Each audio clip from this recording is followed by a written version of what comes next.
Assalamualaikum warahmatullahi wabarakatuh. Nama saya Nur Farida Riana. Saya dosen dari Politeknik Keuangan Negara STAN.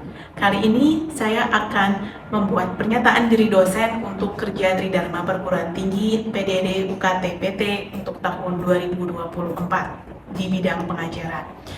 Saya tahun 2019 bergabung dengan PKN STAN. Sebelumnya selama 10 tahun saya adalah seorang fiskus, yaitu pegawai Direktorat Jenderal Pajak. Nah, untuk mata kuliah yang akan saya jabarkan pada hari ini adalah mata kuliah penelitian ilmu sosial. Untuk yang akan saya jabarkan pada mata kuliah penelitian ilmu sosial atau disingkat PENELSOS, yaitu deskripsi mata kuliah, outcome pembelajaran, sistem pembelajaran, metode pembelajaran, materi pembelajaran, dan juga sistem penilaian. Untuk itu, saya akan tampilkan rencana pembelajaran studi untuk mata kuliah ini. Baik, untuk kali ini saya akan membahas terkait dengan rencana pembelajaran semester untuk mata kuliah penelitian ilmu sosial. Jadi mata kuliah ini bobotnya adalah 2 SKS dengan teori 1 SKS dan juga praktek 1 SKS, diajarkan pada semester 4 untuk program diploma 3 pajak. Kemudian deskripsi mata kuliah. Mata kuliah ini menjelaskan tentang di sini adalah konsep dasar penelitian secara umum, sehingga mahasiswa dapat melakukan penelitian melalui tahapan penemuan ide, perumusan masalah dan tujuan penelitian, desain penelitian termasuk penentuan metode penelitian yang sesuai dengan tujuan penelitian, tinjauan pustaka, pengumpulan data, analisis data secara sederhana, serta penyajian hasil penelitian dalam bentuk laporan maupun presentasi. Dalam hal ini, capaian pembelajaran yang diharapkan adalah mahasiswa dapat mengaplikasikan sistematika dan menulis karya tulis tugas akhir, sehingga mata kuliah ini merupakan pembekalan bagi mahasiswa yang akan melakukan karya tulis tugas akhir. Baik, kemudian metode yang akan diajarkan dalam mata kuliah ini lebih ke arah student center learning, di mana memang kita menggali mahasiswa, kemampuan mahasiswa untuk dapat memecahkan kasus secara kelompok maupun secara individu. Nah, dalam hal ini kita juga menggunakan pendekatan saintifik dan juga case based teaching. Nah, kita lebih banyak mengarah kepada kasus-kasus gitu ya, sehingga nanti kita dipecahkan bersama dengan menggunakan student center learning. Kemudian materi pembelajaran akan ada 9 materi, yaitu konsep dasar penelitian, proposal penelitian, tinjauan pustaka, desain penelitian, pengumpulan data kualitatif, pengumpulan data kuantitatif, analisis data kualitatif, analisis data kuantitatif, serta penyusunan laporan penelitian. Dari 9 materi ini nantinya akan dibagi menjadi 7 kali pertemuan sebelum UTS, kemudian 7 pertemuan setelah UTS, sehingga total ada 16 pertemuan termasuk UTS dan juga UAS. Pustaka yang akan digunakan dari Max Saunders, Research Method for Business Students, kemudian Research Methods for Business, a Skill Building Approach dari Umaskan, kemudian ada dari Sudaryono, metode penelitian, kualitatif, kuantitatif, dan mixed method approach dari Creswell, kemudian ada metodologi penelitian sosial dari Lawrence, kemudian ada beberapa karya tulis gitu ya, baik itu dari lembaga maupun dari karya tulis tugas akhir yang memang sudah disubmit oleh mahasiswa sebelumnya. Kemudian beberapa peraturan direktur terkait dengan pedoman karya tulis ilmiah. Untuk mata kuliah ini, penilaian mata kuliah ini akan dibagi menjadi 3 hal, yaitu penilaian aktivitas, penilaian ujian tengah semester, dan juga ujian akhir semester. Dikarenakan mata kuliah ini banyak sekali penugasan dan merupakan mata kuliah yang bisa praktik gitu ya untuk mahasiswanya, sehingga aktivitasnya lebih banyak 40%, terdiri dari kehadirannya 5%, sikap dan partisipasi belajar 10%, kuis, ujian harian atau review test 10%, dan penugasan baik mandiri maupun kelompok 15%. Kemudian untuk ujian tengah semester nilainya 30%, ujian akhir semester 30%, sehingga total keseluruhan adalah 100%. Oke. Seperti yang sudah saya jelaskan tadi, bahwasanya mata kuliah ini terdiri dari 14 pertemuan, 7 pertemuan sebelum UTS dan juga 7 pertemuan setelah UTS. Di pertemuan pertama nanti kita akan menjelaskan pengertian jenis tahapan paradigma pendekatan etika penelitian. Jadi di konsep dasar penelitian nanti di pertemuan pertama ini, mahasiswa nanti diminta untuk memahami pengertian jenis tahapan penelitian, memahami paradigma dan pendekatan penelitian, memahami etika penelitian, dan juga melakukan identifikasi ide, masalah, dan juga tujuan penelitian. Baik, di pertemuan kedua nanti setelah mengetahui apa itu penelitian, kemudian kita berlatih untuk menentukan ide, masalah, dan juga tujuan penelitian.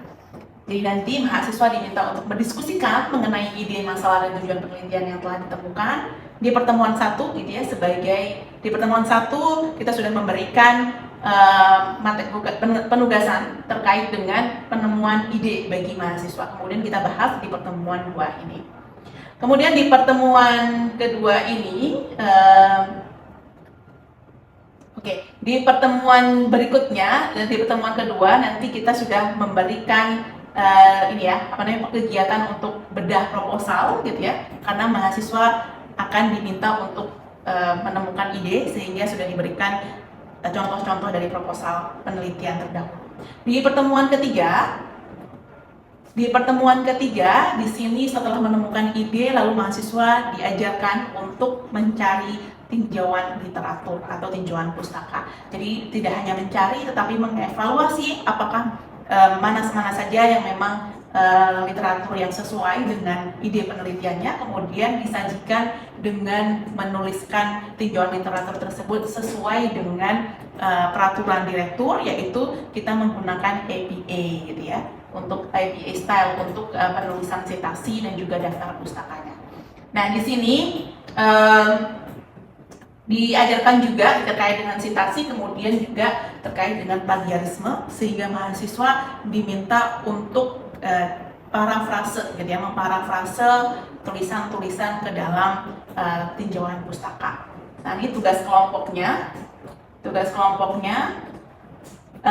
Di sini adalah melakukan bedah KTTA, gitu ya, untuk bab 1 dan bab 2. Bab 1 dan bab 2 yaitu bab 1 itu adalah pendahuluan, bab kedua adalah tinjauan pustaka. Nah, nanti diminta untuk menyajikan di pertemuan ke-7.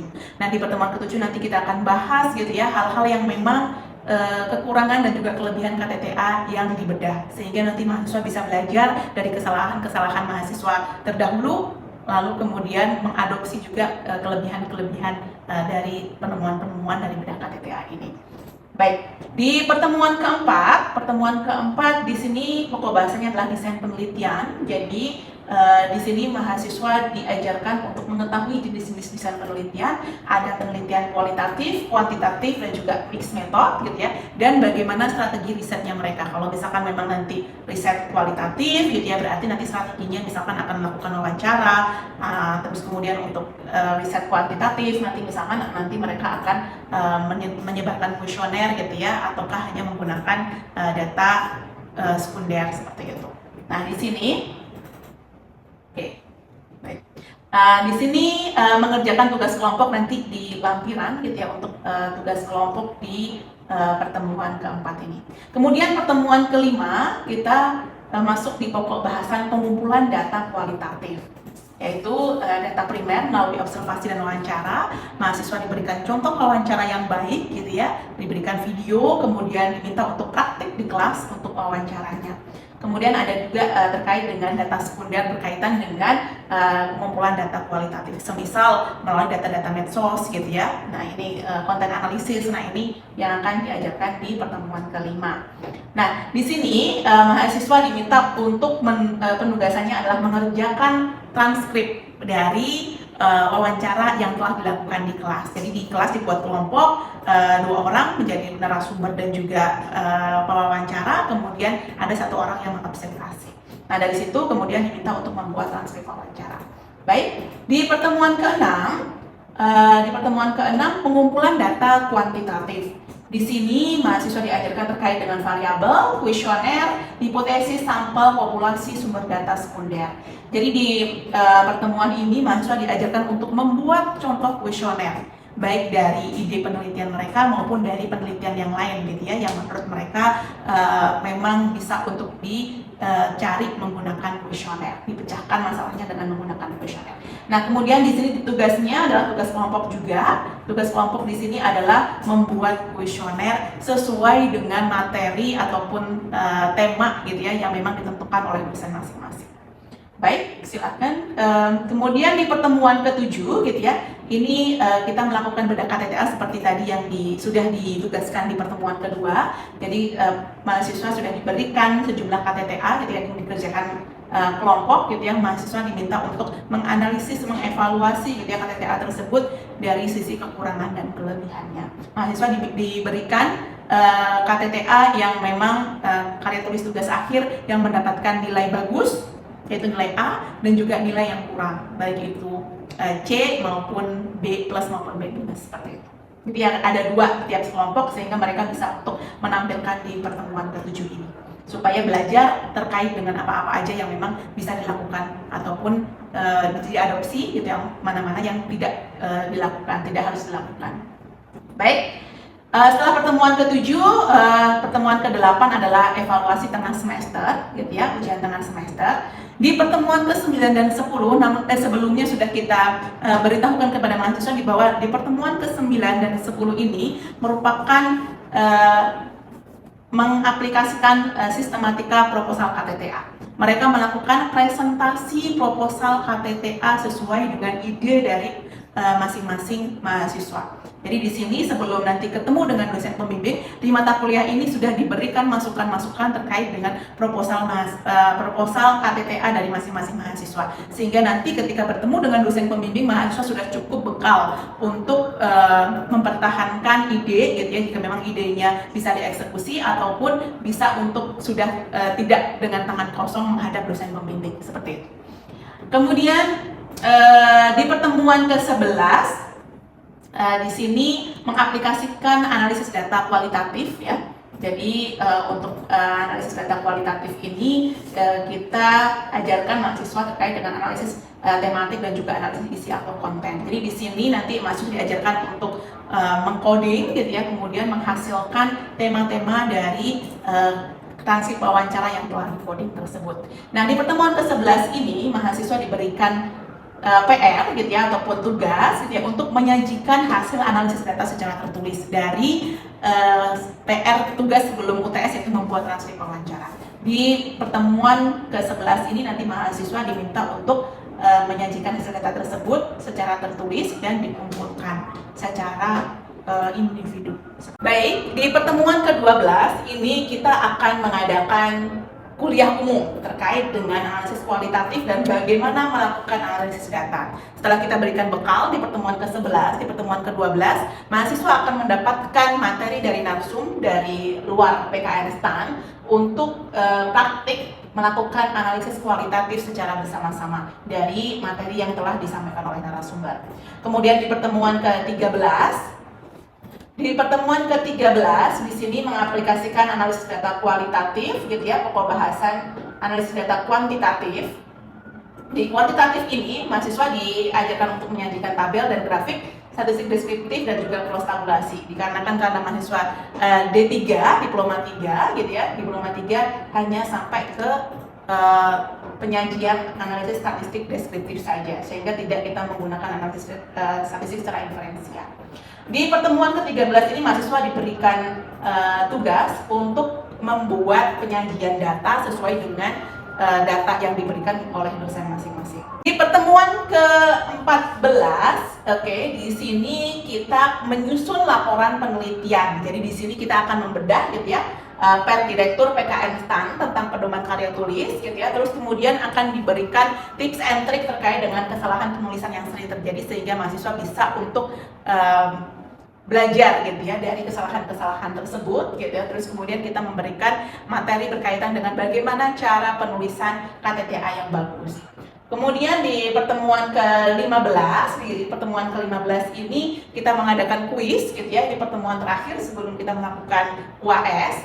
Nah, dari sini kita melakukan bedah KTTA, melakukan review materi gitu ya, terus kemudian bedah KTTA ini bab 3 dan juga bab 4. Bab 3 terkait dengan metodologi dan pembahasan analisis, kemudian di bab keempat adalah kesimpulan. Dan nanti dari sini mahasiswa bisa belajar gitu ya, dari KTTA terdahulu, baik itu yang bagus maupun yang kurang bagus. Baik, kemudian di pertemuan ke-16 melakukan evaluasi akhir semester atau ujian akhir semester ya. Nah, baik, di sini untuk penilaian mata kuliah ini ujian tengah semester seperti tadi sudah saya sampaikan 30%, akhir semester 30%, dan aktivitas adalah 40%, sehingga total keseluruhan adalah 100%. Berikut adalah contoh pembelajaran di kelas, baik offline maupun secara online. Silakan Lydia. Untuk yang pertemuan 1 itu kan tadi pertemuan 2 itu dikasih tugas buat kita mencari ide dan tujuan gitu Ibu. Nah, itu tuh nanti itu emang kita udah dipersiapin untuk buat KTTA-nya itu, atau memang nanti ada kemungkinan Ibu, maksudnya itu buat awalan kita pemanasan kita aja, misal gitu. Terus kemudian yang kedua itu kan tadi UTS-nya kan bikin proposal ya Ibu. Itu berarti apakah PPIMK ya Ibu? Betul, PPMK. Ya. Terus semuanya PPMK, yes. Oke, terus apa lagi? Sebentar. Untuk yang ketiga, kalau memang itu PPIMK, apakah ada toleransi antara kita buat pertemuan yang sinkronus di pertemuan 7 itu digeser ke pertemuan sebelumnya Ibu gitu. Jadi mungkin pertemuan 6 atau pertemuan 5 gitu Ibu. Terima kasih. Konselnya di mana coba? Sebentar, kita jawab dulu di pertemuan pertama dulu ya. Tadi yang nomor 1, pertanyaan pertama.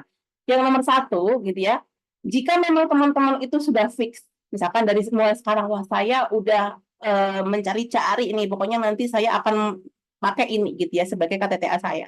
Ya nggak apa-apa gitu ya, daripada kita ngulang lagi nantinya untuk proposal di UTS, ya mulai dari sekarang dipersiapkan. Tapi kalaupun ternyata di sepanjang jalan kita bersama, sepanjang jalan kenangan kita bersama gitu ya, nanti selama 7 pertemuan itu ternyata teman-teman punya ide lain yang lebih, wah kayaknya ini cocok nih buat ide penelitian saya gitu ya, nggak apa-apa ganti. Jadi itu tergantung sama teman-teman. Terus tadi berkaitan dengan ujian, memang ujiannya nanti PPIMK gitu ya, karena berbentuknya proposal penelitian. Ingat ya bahwasanya nanti kita no plagiarisme gitu ya, jadi nanti akan dilihat, dicek Turnitin gitu ya. Meskipun memang Turnitin itu bukan sebagai ini ya alat untuk pendeteksi plagiarisme, tetapi dia adalah similarity. Tapi itu masih kita gunakan. Jadi untuk KTTA itu minimal adalah 50% similarity-nya. Tapi biasanya kalau misalkan untuk secara umum gitu ya, yang untuk jurnal ilmiah itu minimal adalah 25%. Bukan minimal, maksimal 25%. Jadi di bawah itu masih diperbolehkan, ya. Assalamualaikum warahmatullahi wabarakatuh. Oke, kita sekarang ketemu setelah UTS, ketemu di kelas. Jadi kita hari ini akan membahas terkait dengan materi pertemuan ke-10 analisis data kualitatif. Baik, untuk data kualitatif ini kita memang ini ya seperti puzzle gitu ya. Kalau misalnya kita bermain puzzle, kita menggabung-gabungkan kata demi kata, karena kita sudah tahu bahwasanya kualitatif itu berhubungan dengan kata-kata. Nah, di sini gitu ya, untuk pengumpulan data kualitatif dan juga kuantitatif kita review sejenak ya. Kemarin kita sudah bahas terkait dengan ini, terkait dengan bagaimana kalau misalkan kuantitatif itu close ended gitu ya, terus kemudian dia structure dia untuk interviewnya, kemudian kalau kualitatif itu dia open ended dan nanti akan ditranskripsi menjadi kata-kata. Nah ini nanti teman-teman kalau misalkan untuk kualitatif nantinya ya, jadi teman-teman biasanya wawancara, kemudian wawancaranya itu harus dibentuk dalam bentuk transkrip ya. Nanti kita akan bahas di sini ya. Nah untuk pengumpulan di sini gitu ya, kuantitatif ini nanti terjadi setelah pengumpulan data. Sementara untuk kualitatif seringkali melibatkan pengumpulan, analisis, dan juga interpretasi secara bersamaan. Jadi kalau kuantitatif itu kita pengumpulan data dulu, kemudian kita analisis, kita menggunakan mungkin SPSS, gitu ya, atau bentuk statistika yang lain, gitu ya. Terus kemudian kalau kualitatif ini kita dalam pengumpulan dan juga analisis ini setelah interpretasi kita terus-menerus melakukan analisis data, gitu ya. Nah ini data kualitatif, ada verbal, tekstual, dan juga visual. Nah ini untuk analisis data kuantitatif ini ya kita interaktif dan juga interaktif. Jadi misalkan wawancara, ya wawancara kita lakukan, terus kemudian kita tidak menemukan hasil di situ, nah kita bisa lakukan lagi. Jadi terus berulang-ulang. Terus kemudian gradual dan juga reflektif dan juga refleksi. Begini, nah di dalam ini ya, langkah pertama dalam mentranskrip wawancara, kita membuat transkrip wawancara berupa verbatim, kata demi kata, dan juga jaga anonimitas daripada partisipan. Jadi kita mentranskrip wawancara itu, gitu ya. Kalau misalkan memang nanti semua hal yang diucapkan baik oleh kita sebagai pewawancara maupun narasumber, dan nanti dituliskan kata demi katanya. Itu yang disebut dengan verbatim. Nah, dalam tematik analisis, gitu ya, ini biasanya digunakan untuk tujuannya adalah mencari tema atau pola yang terjadi di data yang sedang dianalisis. Biasanya, ya, dalam tematik analisis, nah ini, yang paling penting dalam analisis kualitatif adalah codingnya. Jadi kita setelah kita mentranskrip wawancara, terus kemudian kita coding berdasarkan tema-tema tertentu. Ini contohnya untuk mengcoding ya, bayangkan kita punya filing kabinet dan isinya. Jadi ini data-data, terus kita masukkan ke dalam masing-masing. Ini disesuaikan dengan temanya. Contohnya misalkan seperti ini, langsung aja ya kita ya. Nanti teman-teman bisa untuk juga lihat videonya terkait dengan coding. Nah, dari sini gitu ya, kita ada namanya inisial coding gitu ya. Jadi transkripnya seperti ini, terus kita buat inisial coding ya. Inisial coding ini dibuat berdasarkan memang tema-tema yang memang terjadi di dalam wawancara tadi ya, transkrip wawancara. Nah itu satu kategorisasinya gitu ya. Jadi di sini tadi terkait dengan food preference gitu ya. Jadi apa sih sebenarnya makanan yang disukai gitu oleh anak-anak tadi, anak-anak TK di sini ya. Jadi dia ada persepsi terhadap makanan gitu ya. Terus kemudian ini positif persepsi terhadap makanan tersebut, negatifnya apakah dia sehat dan tidak sehat. Nah ini ditemakan dalam bentuk kontras dan juga kontradiksi. Ini nanti begini caranya untuk mengcoding. Lalu, nah ini contoh berikutnya ya. Ini tema terkait dengan analisis konten amnesti pajak di sini ya. Dari unit maknanya yang ada di dalam Twitter, di Twitter ya. Ini banyak sekali ya yang memang men-tweet terkait dengan amnesti pajak. Contohnya di sini adalah unit maknanya adalah yang bikin menarik dari amnesti pajak itu apa gitu ya. Kalau kita ikut amnesti pajak, udah pasti SPT tahun 2015 ke belakang nggak akan diperiksa. Nah intisarinya apa? Di situ adalah amnesti pajak, kemudian SPT tahun 2015 dan sebelumnya tidak diperiksa. Kodenya SPT 2015 dan sebelumnya tidak diperiksa, kategorisasinya penjelasan tentang teks amnesti, terus kemudian kalau misalkan dilupakan dari sini ya, kategorinya masuk ke dalam sini, penjelasan tentang teks amnesti, endorser, kemudian kagum terhadap program teks amnesti. Ini deskripsinya adalah konten yang berisi dukungan terhadap program teks amnesti. Tema yang muncul dukungan program teks amnesti. Jadi ini nanti teman-teman disesuaikan sendiri gitu ya dengan masing-masing dari penelitiannya seperti apa. Nanti dari penelitian itu dilakukan wawancara dilakukan transkrip wawancara, kemudian diwujudkan dalam bentuk coding ini untuk memeras. Jadi ibaratnya kalau misalkan kita itu lagi membuat sayur gitu ya, ini adalah memeras santan gitu. Kita sampai dia menjadi santan yang kental gitu ya, untuk nanti bisa untuk kita olah. Inilah yang disebut dengan coding. Mungkin ada yang mau bertanya di sini? Oke, baik, silakan. Mbak Resi. Apakah coding bisa dilakukan secara berkali-kali dan berulang? Nah, pertanyaan yang bagus gitu ya. Coding itu memang tergantung ya dari masing-masing nanti penelitiannya akan seperti apa, sejauh mana penelitian kita.